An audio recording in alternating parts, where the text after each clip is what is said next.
What's up, Starcraft fans? Today we're doing the tier list for burning evacuation on minor evacuation. Brian, let's hear the mutation. Minor evac is where we liberate evac ships, and defend them from infested as they launch. Launch 5 ships to win. On brutal, we lose if 2 ships die. Enemies get stronger when their friends die. They also set fire to the ground upon death and steal our buildings. So we have Jody and Edwin home the call for us today. How are you guys? Yes, Doing well. good, thank you. All right, both awake, huh? So, Edwin home, Yes. how do you rank the commanders this week? Well, the only real mutator here is Avenger. The Eminent Domain has some very minor effects on a couple commanders, and the Scorched Earth is generally just don't stand in fire, and you'll be fine. So as long as you can handle Avenger and keep the shuttles safe, then you should be sitting pretty. What do you think, Joni? By the way, Avenger means the enemies get stronger when their friends die, not when your units die. All right. Yes. Yes, having recalibrated myself on that one. What ET said absolutely stands up. It's basically a case of how much damage can you put out in keeping the shuttles safe, and the rest are, with a few minor exceptions, largely irrelevant. All right, let's begin. Abathur, where do we have him? So Abathur's pretty decent this week because not only does he have a pretty decent variety of stuff to keep shuttles safe, sort of liberal use of toxic nests, as always, is going to help, but also once he's up and running and up to speed, and like the reality to it is nothing here is going to like significantly prevent sort of early farming. Once he's up and running though, and you've got a decent number of swarm hosts out, you've got that massive buffer of bodies in between, Scorched Earth, shuttles, and the damage output is very, very significant. So I had Abathur in A tier. A tier? What do you think, Edwin home? I think he's actually extremely good. Once you get your initial setup going, which you can pretty easily do on this map, you have good biomass farming available, and realistically you can lose the first ship pretty easily, because once you have Vipers with any amount of units alongside of them, which won't be too hard to do, you kind of just win the game, because Blinding Cloud, doesn't matter how avenged they are, they can't do anything. So I had him in S tier because Blinding Cloud's pretty good. What do you think Oh, about... and also obviously there's the cheese with Vipers as well. Yeah. But What do you even think, without Joni? that, Yeah, I mean, as per my standard rules, I sort of shan't be accounting for cheese. With that being said, yeah, I mean, he is very strong. I was trying to figure in my head in terms of, is there a good reason to not have him in A tier? And probably not, if I'm being completely honest. He is as strong as anyone, I suspect, this week. Yeah, happy with S tier. All right, so we're not considering cheese this week, but for right-clicking the shards last week, it's totally viable. Interesting. Oh, no, sorry, I don't really mean cheese. I mean sort of bugged. That's effectively a glitch exploit rather than just cheese. You say so. All right, both of you are okay with Abathur and S tier. Let's put Abathur in S tier. Prestige-wise, second one? Yes. yeah. All right, Yeah, moving you're going to be useful most. moving on. Alarak, where do we have him? Alarak is also quite good because he has very good single target damage. He has knockback wave to sort of create space for anything that's not a hybrid generally. And I was even thinking you could go, is it P1, I think, Artificer of Souls, and go just like mass Wrathwalker with some of the Immortals on this map can be pretty good. Once they're powered up, they're just going to chew through any of the Avenged units. You obviously don't need to, but I think P3, or again, I think it's P1, is pretty good here this week. I don't think he's perfect because your army can insta-die the moment you let Alarak take a little bit too much damage. So I had him in A tier, but I think he's pretty good. What do you think, Joni? Yeah, I was very much this week going for a sort of tier 3, like pretty much gravitating towards Mass Destroyer, actually, just because you've got that then, effectively AoE, but you've also got airborne units as well, which obviously aren't affected as, Scorched Earth sort of negated, and you can basically sit them behind stuff and use Alarak and some supplicants to effectively crowd control away from the ship. And, Alarak himself deals decent enough single target damage from my point of view that's, going to enable you to sort of cut down Avenged units. But yeah, I think, effectively he is very decent, obviously decent damage output. I had him in A tier as well. All right, both of you agree with A tier. Let's put Alarak in A tier. Not where I would put him, but both of you agree, so let's put him there. Third Prestige, moving on, Arcturus. Arcturus, where do we have him? So Arcturus does have a couple of bits and pieces which I'm not going to say cause for concern this week, but certainly in my head mean that he's not in S tier for me. He is obviously affected by Eminent Domain, although he does have a reasonable amount you can do to prevent it from, sort of creating a catastrophic impact. The other thing from my point of view, which was sort of slightly worrisome with him, is that even if you're playing P3, with units in bunkers, the damage output is, very, very significant. But you are looking at that spread of damage, and then you're having to revert to kind of heavy single target damage for Avenger units if you need to. So you're sort of, potentially units in and out of bunkers if you need that big, heavy single target damage, etc. So I just feel it's slightly more complex than it maybe wants to be on this. And I think from my point of view, plays in effectively the same as a static defense commander this week, because that's effectively what you're going to be using, and therefore does come with the sort of mechanical complications of at least having to deal with an extra mutator. So by no means weak, it is Arcturus after all, but I had him in A tier. What do you think, Ippenham? Well, Earth Splitters are pretty good, and the Contaminated Strike will shut down anything that isn't a hybrid, and you basically can just continually drop it with P1 on the ships, just the entire 2-minute cycle. So that's pretty good, because you can just have some bunkers in there as well. The Earth Splitters will shred anything that isn't a big unit. All big units except hybrid will just be shut down automatically by the Contaminated Strike, basically, and then you can just sort of focus down the hybrid. Didn't have too much of a problem with that, I don't think. I had him in S tier, but I mean, A is fine. Okay, both of you are fine with A. Let's put Arcturus in A tier. Prestige-wise, you said first one? First or third? Or third. Okay, first or third. Moving on, Artanis. Where do we have him? I think Artanis is a little worse than the folks we've talked about thus far this week, because he doesn't have the best time against this map anyways, and the Avengers can really kind of stack onto that in a way that could be nasty for him. He has decent single target damage, but there's just a lot of little guys that can be pulling shots, and he's not the most tanky. You do have shield overcharge, but it's not going to last the full 2 minutes, so you'll want to save that towards the end when things really get a little hairy. But I think he'll be okay. I think it's probably like B tier.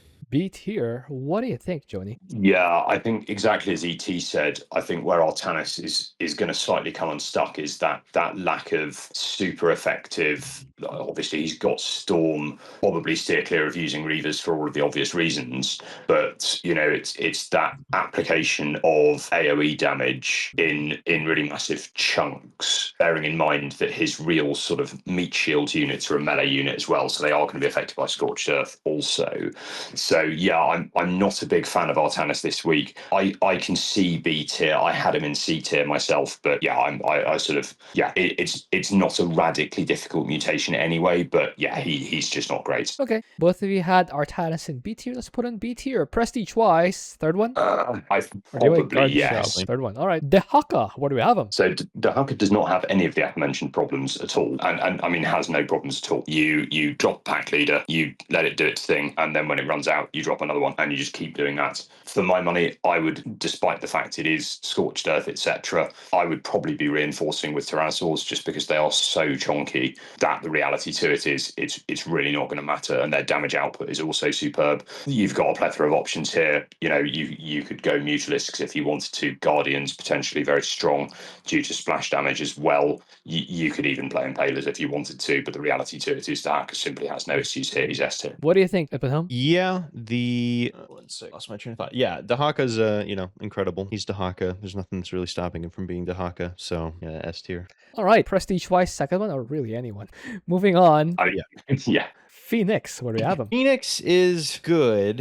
He has the problem of your units aren't the tankiest. They're fairly tanky, but even Caldalis against big hybrid and aberrations will end up dying, and then getting the new Caldalis back there can take some time. So my main concern with him would just be like, you happen to lose all your units in one fell swoop with P2, and then by the time your shells make it there, the ship is dead, because it really doesn't take very long once there's some powered up aberrations next to a ship for it to die. If you can keep that from happening, though, I think he'll be pretty good. I had him between A and B tier. A and B. What do you think, Joni? Joni? Yeah, I had exactly the same actually, although I must admit I was erring towards B tier, if I'm completely honest, only because I have probably significantly more problems than ET keeping the units alive. And exactly as mentioned, like sort of replenishing your hero stack on P2 is quite problematic. I also did try with P3 just to see whether sort of sheer mass could help out, basically. And it is, again, sort of relatively workable in the sense that you just have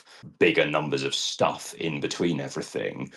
It is still one of those ones where, you know, your eco is going to suffer as a result of doing that, albeit only sort of minorly, but you're just going to incur heavy losses and you're going to have to be replenishing the whole time. So effectively, regardless of whether you're playing P2 or P3, you are still having to figure out how to replenish and keep enemy units off ships, which I appreciate is the whole point of the map. But yeah, I was expecting him to be easier than he was actually. So I personally would say plumping for B tier, but a high B tier or a low A for me. Okay. I'm wondering whether you guys tried the Arbiter Stasis on the Infested. Does that not work? Yeah, it'll work.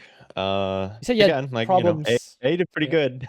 All right. Yeah. I'm just asking because I have to ask because it wasn't mentioned. But anyway, both of you Legal agree. reasons, yes, I understand. Both of you mentioned B. Let's put Phoenix in B tier. Second procedure, third. I would probably be inclined to go second because it is the damage output is heavier. All right, moving on. Han and Horner. Where do we have them? Hull and Horner are, as always, relatively problematic. I mean, not dissimilar sort of problems to Phoenix. Now, obviously, there is there is Eminent Domain on this with Hull and Horner. So they are not completely able to sort of write them off. However, what it doesn't prevent is it doesn't prevent the ships from getting swamped. So although it's a thing and it's worth noting, actually it's not massively helpful this week. Obviously, you're going to want to use combination of Hellions, Hellbats, throw in some Widow Mines there if you want to. Vikings.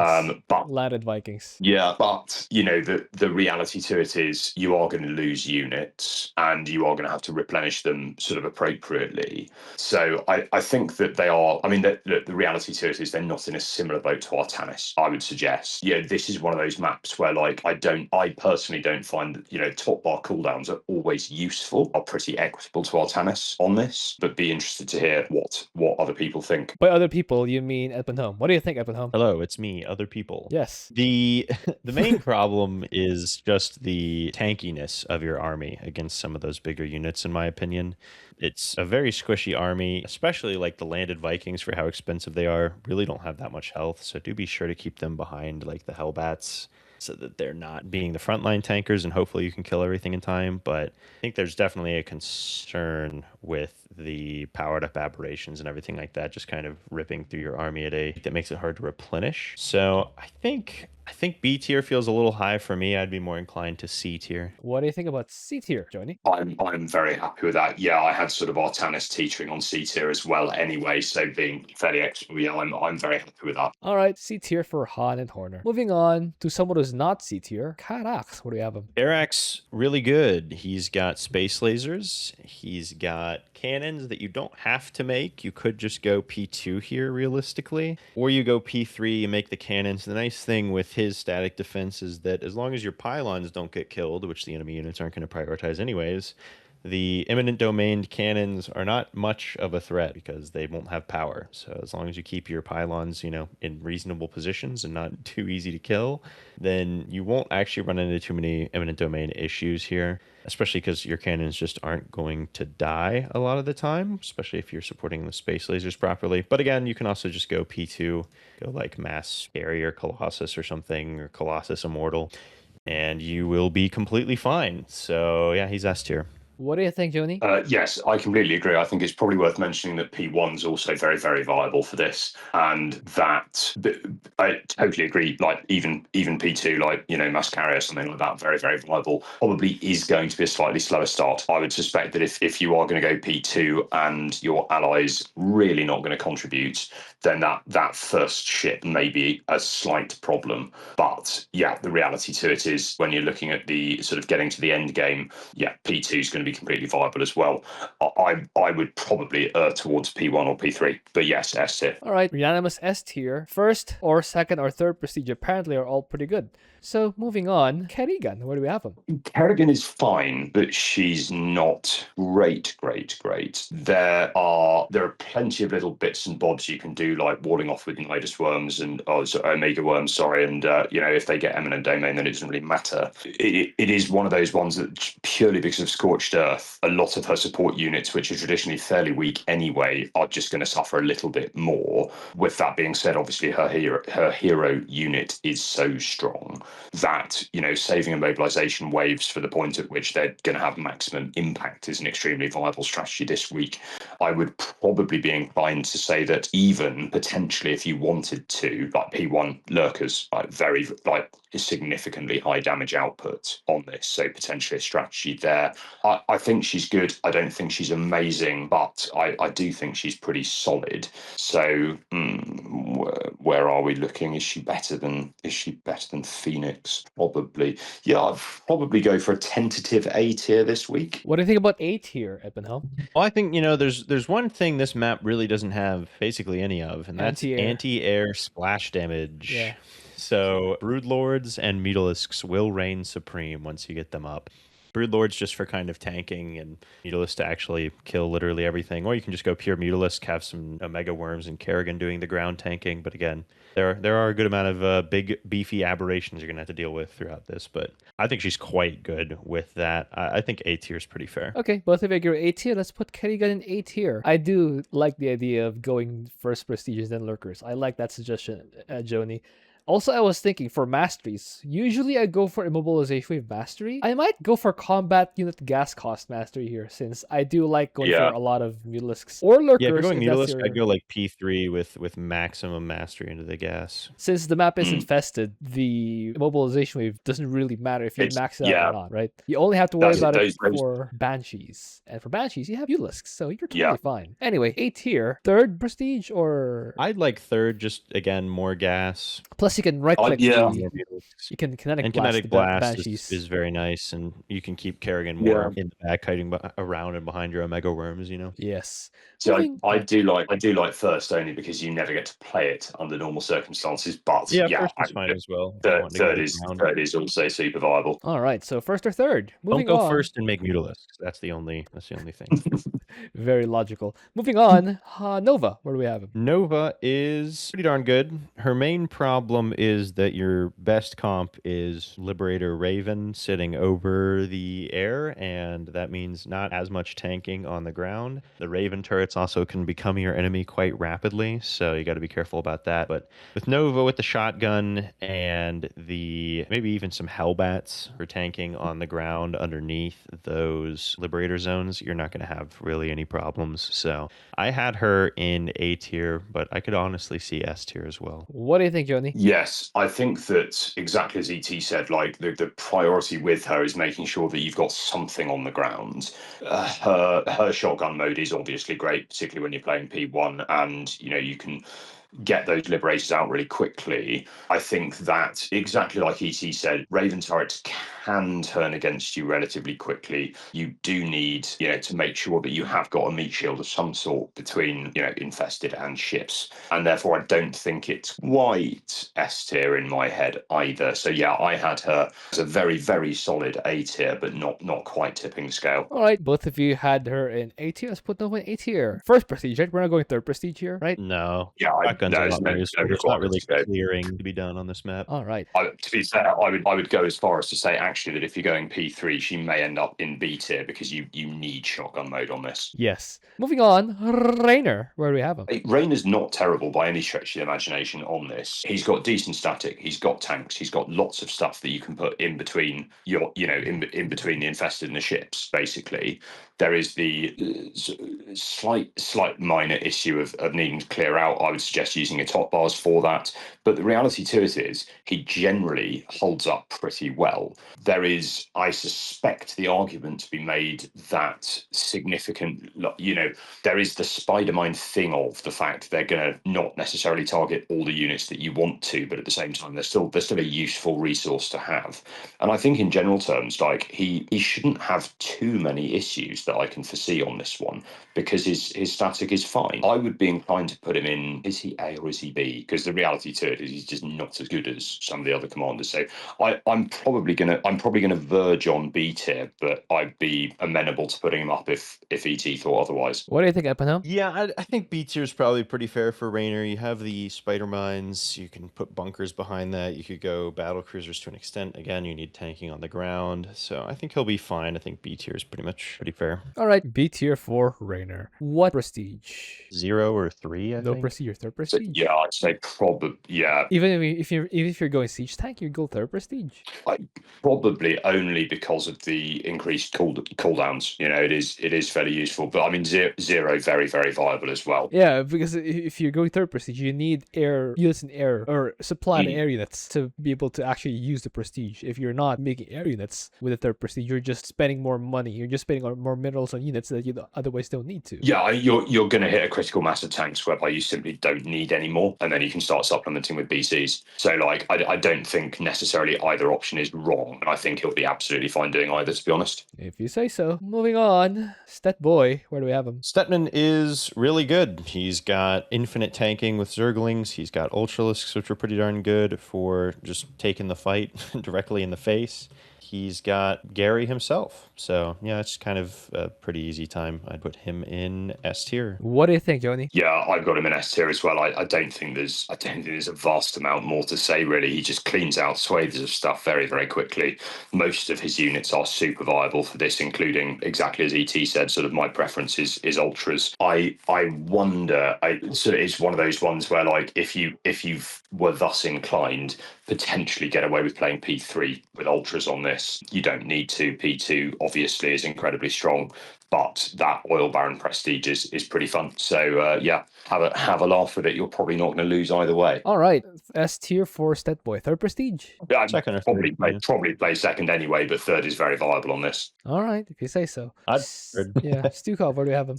Now this is sort of one of those ones where my natural enmity towards P3 sort of comes into play here. You're going to have a pretty decent time, I suspect, with P1 just in terms of deploying siege tanks. But the reality to it is, Diamondbacks acting as a bit of a shield in between infested and siege tanks is slightly more fragile than one might want. So yeah, if I'm being completely honest, didn't have time to try it and didn't really have any particularly what felt like bright ideas this week for Stukov. So I've kind of got him in a pretty bit of a cop-out, really, in B tier, only because, basically siege tanks, Diamondbacks, P1, my theory, but very, very happy to have my mind changed if there's something better to do. What do you think, Epanel? Yeah, I think A is probably where I'd put him. The P1 is pretty good because you have the slowing with a slime. You have pretty good single target damage, and you have really great splash, and you have good cooldowns with a relatively short cooldown. You can basically like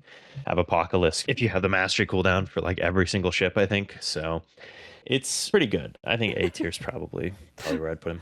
All right, what do you think about A tier, Joni? Yes, I'm very, very happy to accede to someone more knowledgeable than me on this one. So yeah, happy with A tier. I think Stukov's tanks are my favorite siege tanks in the game. They just shoot volatile infested. And if you have a lot of them, they just fire so many. And it's so good, especially if you upgrade those infantry attacks. For the anti-air, you can either go Liberators or Diamondbacks. They're both effective. Moving on, Swann. Where do you have him? Swann is all right. He is generally liking his turrets a little less than like Karax does because he doesn't have pylons. So if you do lose them, they're actually fighting against you. And they don't repair up to full health. But that said, it's like, are you really going to lose that many turrets? Especially once you start having some wraiths behind the turrets to snipe the hybrid and the aberrations that are getting too big. You'll be able to kill them pretty darn quickly there. I could definitely see P1 here just to kind of slow things down. The extra area damage is nice. The laser drill's abilities are not as valuable on this map as they are on others. So I think he's pretty good. I'll put him in A tier personally. What do you think about A tier, Joni? Yeah, I was sitting on the fence again with Swann on this one in terms of is he A, is he S?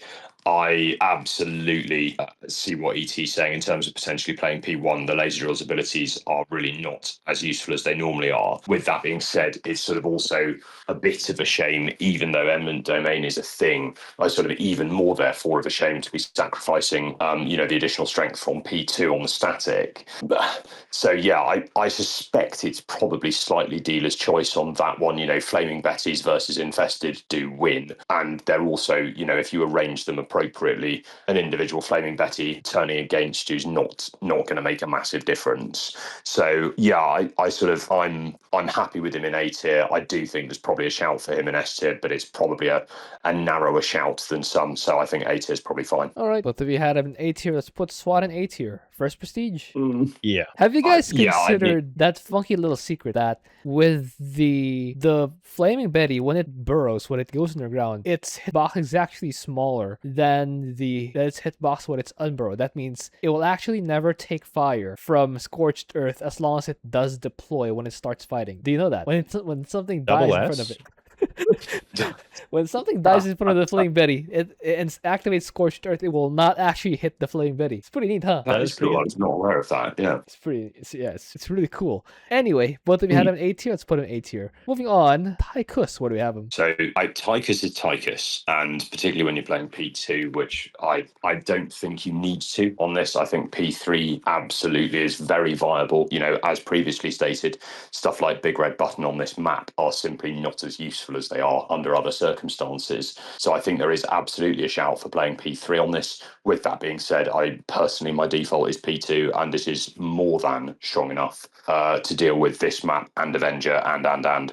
So yeah, from my point of view, very, very solid S tier. I think play pretty much whatever prestige you want, probably with a lean towards 2 or 3, but you really shouldn't. Don't feel that I need to go into much more detail on that one, do I? What do you think, Edwin? Yeah, I think P2 is probably the best choice. You may wonder, does one outlaw really have enough damage output? Yes, they do. Yes, they do. Not only that, you can have like 4 outlaws fighting if you position them correctly. Even with P2, you can have like literally 4 outlaws fighting and just spread out across the area that you're defending the ship on. So it's a very, very, very easy time as Tychus. So yeah, I'd say S tier. All right, S tier. Watch out for serious turrets. They will fight you if you're not careful. Also, Blaze is pretty effective on this one as well. Blaze also has that hardened shield thing that reduces damage to 30, not 10, but 30 is still pretty good. And I think that's before. Is it after? I think it's before the Lone Wolf buff. I'll have to recheck that. Isn't the reduces damage to 30 his ultimate gear? Yeah, that's also. Oh yeah, that makes sense. So it's not possible. Yeah. That's correct. Very good observation. I was actually just testing if you were listening. Yep, that's totally what I was doing.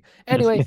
But if you went P3, like Johnny mentioned, you could definitely exactly get that. Yes. All right. But then, of course, all the infested aren't going to burn in 0.2 seconds if he's not lone wolf buffed, right? So yes. Moving on, Vorazun, where do we have him? Well, Vorazun is okay. She has cloaked guys, but they do have detection. You do have the ability to shut things down with disruption webs, and because you're fighting in a relatively small area, you don't have to like spam them too much, so you can get quite a lot of value out of 5 to 10 Corsairs to deal with the Banshees, and then also shut down enemy units on the ground.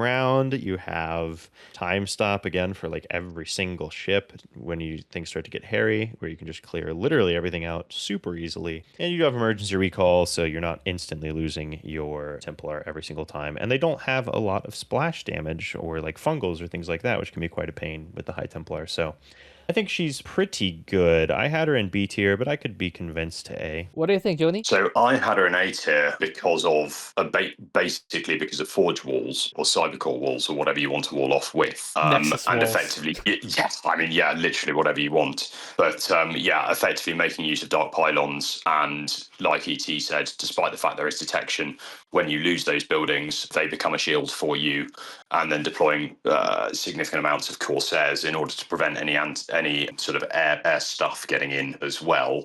Obviously, disruption web helping, and then utilizing effectively P3 DC cooldowns as and when required. But yeah, I think she does have a relatively easy time of it. I had her in A tier only because there is a logistical burden to all of that, but I don't think she's complicated this week. All right, but if you have her in A tier, let's put Vorazun in A tier. She and her 1 prestige, the third one. Moving on, Zagara. Where do I have him? Not very high this week for me with Zagara. I'm afraid she is realistically going to suffer because of Scorched Earth, I think, and Holy Scorched Earth. Not because of the map itself. Well, there is also a map itself. Although the reality to it is, under normal circumstances, even a P1 Zagara on this map still does pretty well, if I'm being completely honest. But I think Scorched Earth is going to make it economically a bit tougher, and then you throw in Avenger there as well, which is just going to accelerate the rate at which units dying, and you're just going to have more problems, I think. So yeah, she is really not great, I think. So I've got her in C tier. What do you think, Eppenholm? I like she's really not great. She's going to struggle a lot. C tier. I think C tier is fair, though. The main problem is not just Scorched Earth. She's like the one commander that cares about Scorched Earth, but also, the main problem that she runs into on this map is just sustainability of having enough damage to kill all the things. And when things are gaining, multiple times their original health pool, that makes that all the harder. So Avenger really is not great for her on this map either. So yeah, I think C tier is probably pretty fair. All right, both of you had Zagara in C tier. Let's put Zagara in C tier, prestige-wise. What do you think? I think P1 or P3, probably even P2 would be fine. All right, moving on. Zeratul, where do you have him? Well, he is Zeratul, so he's got that going for him, and that's a pretty big thing to have going for him. The cannon strat is still fine here. You just have to be cognizant of the fact that your shade projections can become the enemy's shade projections, but when you have 150 of your shade projections, that doesn't matter. So he's pretty darn good here, I'd say. I still cancel them. You can still cancel them. Yeah, and you can cancel them as well if you're paying attention. But realistically, you don't even need to do that. Oh, by the way, I think the emote dude also resets Avenger. Is that wild? Oh yeah, it does. Yeah, yeah, it does. Yeah, about avenged drones, even if it didn't. Oh my Donnie. Okay, what do you think, Joni? Yeah, he's the reality to it is he's got very, very significant toolkit, and particularly if you are playing cannon strats, you've got the backups, the remote dude, etc. Yeah, he is Zeratul. He is very strong. So yeah, there is no reason, despite Eminent Domain, etc., that he shouldn't be an S tier this week. All right, Zeratul S tier. Do we have a double S this week? I don't think so. I like the S tiers. Realistically, are you playing Stetmann any differently than you're playing him on the regular Brutal? I would probably argue the same for Dehaka, to be completely honest. But I think that there's slightly hotter. I don't think for Dehaka. Yeah. I don't think there is any commander for whom S tier is basically plays the same in my head.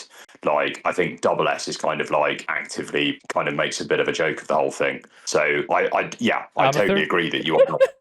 Yeah, I mean I totally agree that you're not playing really any of the S tiers any different to normal, with the exception of possibly sort of Zeratul. Yeah, but like I don't think there's double S's. All right, who's top of S? Tychus or Dehaka. It's up to John. Yeah, I either or really. I think they're both. Yeah. All right. Second or third in S tier. Probably put Tychus third. Then can't wait to play Abathur on this one next week. It's gonna be so fun watching their solo queue lose their minds over this strat. I think Abathur's up there. The blinding clouds are just so good. Disabling cloud. I don't like blinding clouds is a 1v1 thing. Ugh, 1v1. Ugh. Oh, the resident 1v1 expert. But I don't mind that order, actually. I think Zeratul is going to be like minorly more complicated to play than Karax, but albeit within the context of. By the way, I used third prestige for Karax and they played army anyway. It still totally works. Who's top? Yeah, you can do that as well. Yeah. Who's top of A tier? Alarak's probably not a bad shout, I'd have said. All right. Alarak, you were talking about Swann as being essentially S, right? Yeah. I mean, again, the A tier is strong this week. Mengsk is also, I think you had a shout for Mengsk in S tier, didn't you, ET? Yeah, Mengsk is pretty good, I think. I would probably have sort of Kerrigan probably under Nova.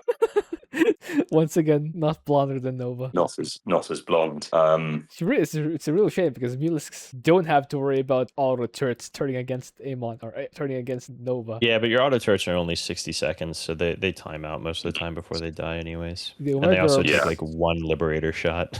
So the Omega Worms, exactly, meanwhile, the Riptar. don't even turn to Amon. that's true. When the Omega Worm Oh, that's dies, true, yeah. it does not get stolen. It's very neat. So Stukov But or Vorazun? Mutalisks are not liberators. Is the sad reality. They have splash though. Anyway, Stukov or Vorazun? I'm going to leave that one to ET. Although I know what he's going to say already. I prefer Stukov over Vorazun every day. So. Okay. That's what I knew he was going to say. Okay.